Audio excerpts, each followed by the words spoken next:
One of the most exciting features of your Nikon D5100 is its ability to shoot and record incredible, full, high-definition 1080p movies at up to 30 frames per second. Now, many of the same techniques used to create great still images can also be used to create great movies as well. It all starts with the location and a quick look around. But in addition to the standard things I'm going to check out, the background, the angle of the light, interesting settings, I'm also looking for a storyline, a way to tell the story of my trip. There are plenty of times when a standalone movie clip works great, and I switch over to HD movie mode when I'm shooting still photographs all the time. But today, my plan is to create a complete movie that I can edit together later to let my friends see what a great time we had. I'm in Miami, and the plan today is to just relax and have fun. We'll enjoy the beach, take a walk, and later we'll get together with some friends. So there it is. That's my storyline. Let's begin by going through a few basic settings, starting with the HD movie setup. Just use the menu function and select Movie Settings from the shooting menu. Then choose Movie Quality. Here you'll see a number of different options. You can choose to record in Full HD, which is a frame size of 1920 by 1080, as well as some smaller sizes. You can also choose a frame rate of 24 or 30 frames per second, or FPS. 30 FPS is a standard rate for most television programs, while 24 FPS is a more film-like look. I definitely suggest you go through all these different settings and try them out to see how they affect the look and feel of your movies. Okay, since I'm creating a movie, it's time to get creative and think like a director. I'll be shooting for the edit. That means I'll take a bunch of different shots at each location and then piece them together later. Whenever you watch a TV show or a movie, they're made up of a bunch of different scenes that consist of lots of different shots, medium shots, wide shots, close-ups, and that's exactly what I'm going to do. And I don't necessarily have to shoot them in order either, because I can always go back later and switch them around. Also, I'm going to take a bunch of different still shots today, because it's easy to integrate those into the movie as well. Let's talk about camera handling when you're shooting HD movies. To keep the camera steady, you have a number of options. One is to use a tripod, like this. There are lots of great tripods on the market. Be sure to get one that can fit both a standard tripod head for shooting stills, as well as a fluid head. A fluid head is designed for movies and allows for extra smooth pans and tilts. It'll also keep the camera steady in any position, even if you let it go. A tripod is the way to get the steadiest movies possible, especially when you're shooting with a telephoto lens. But one of the benefits of shooting HD movies with your D5100 is that it's so small and light, you can get some really great angles and moves by hand-holding the camera. Now, when you hand-hold, the first thing you want to do is make sure vibration reduction is switched on.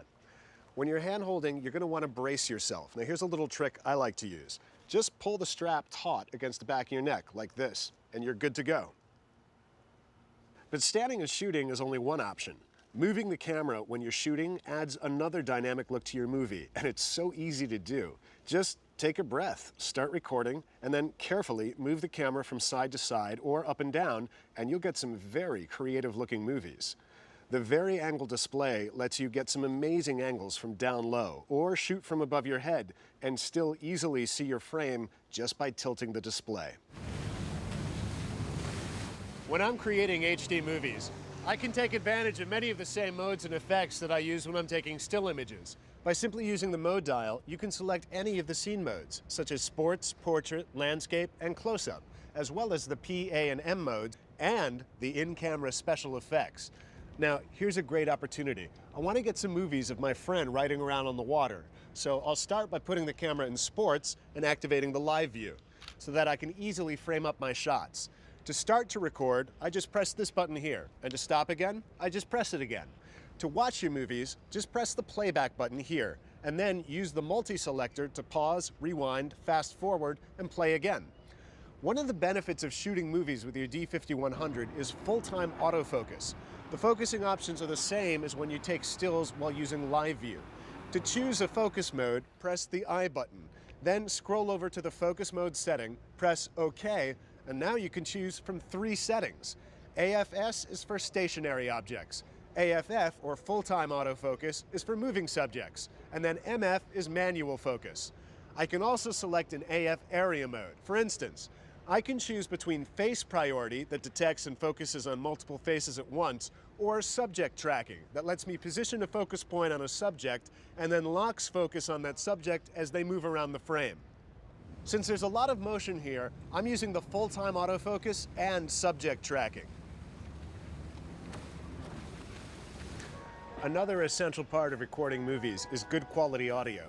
Your Nikon D5100 has a monaural microphone built right in. It's right here. That does a great job of capturing all the ambient sound while you're recording. Now, you'll want to be aware of this when you're recording so that you don't block the mic with your fingers. And remember, anything you say will be recorded as well.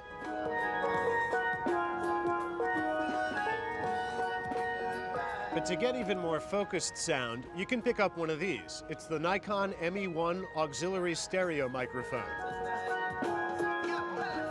Sometimes you may find yourself in a situation where the light is different within your shot, such as my friends here under the awning with the bright sunlit scene behind them. Hey guys, smile. If I shoot this normally, the exposure is being affected by the bright light in the background, and my friends are dark because they're in the shadow. But there's a simple solution called auto exposure lock. First, let's set the AEL button. Use menu and go into the custom settings menu and select control. Then assign AEL AFL button. Now choose AE lock hold. This will lock and hold the exposure whenever you press the AE lock button when shooting in any auto or scene mode. Okay, let's do this shot again, but first I'm going to frame up a shadowed part of the scene and press the AEL button to lock in that exposure. Now I'll start recording. Much better. Now I can see my friends clearly, and since they're the most important part of my movie clip, it doesn't bother me that the background is overexposed.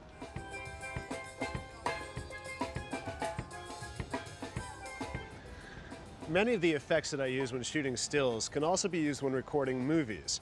Just turn the mode dial to effects, then turn the command dial to rotate through a number of different built-in special effects. One of my personal favorites is selective color. All I have to do is select a color by placing it within the little white box at the center of the screen. Press the up arrow and OK, and now when I record my movie, everything will be in black and white except the color I selected. Very cool. Now that we've shot some movies, let's talk about editing and modifying them. To start, you can do some basic trimming right in the camera. Keep in mind that when you're making these in-camera edits, you're actually creating new copies of the original footage, so you never have to worry about losing or altering your original clips.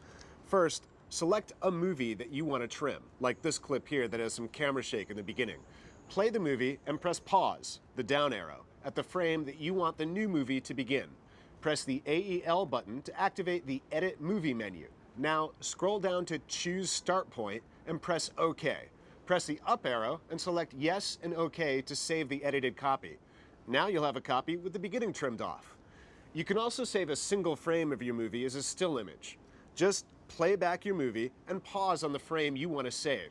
Now press the AEL button and go back into the Edit Movie menu. Select Save Selected Frame and press OK. And there you go, a JPEG still image lifted right from your movie. For more extensive editing of your entire video, there are quite a few options available. I suggest you start by installing View NX2. It's on the CD that came with your camera. This includes a simple-to-use movie editing software program that will get you started right away.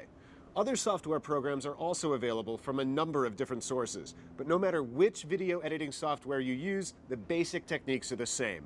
It starts by importing the movie files from your SD card and then using various editing tools to rearrange, trim, and modify your movie clips, as well as adding various effects, titles, and soundtracks. With a little time and practice, you'll be creating movies that you'll be proud to show to your family and friends.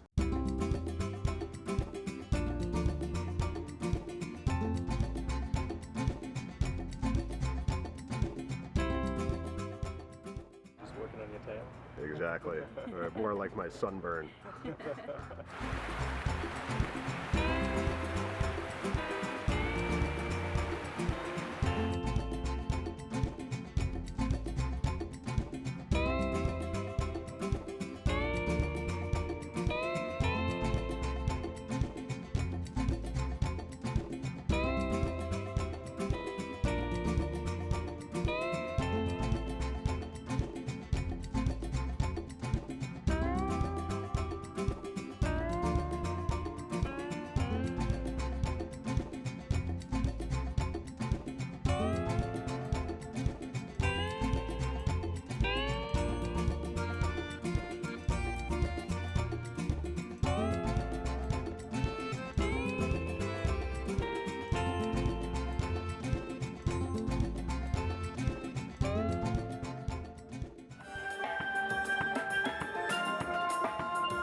Mr. Matt.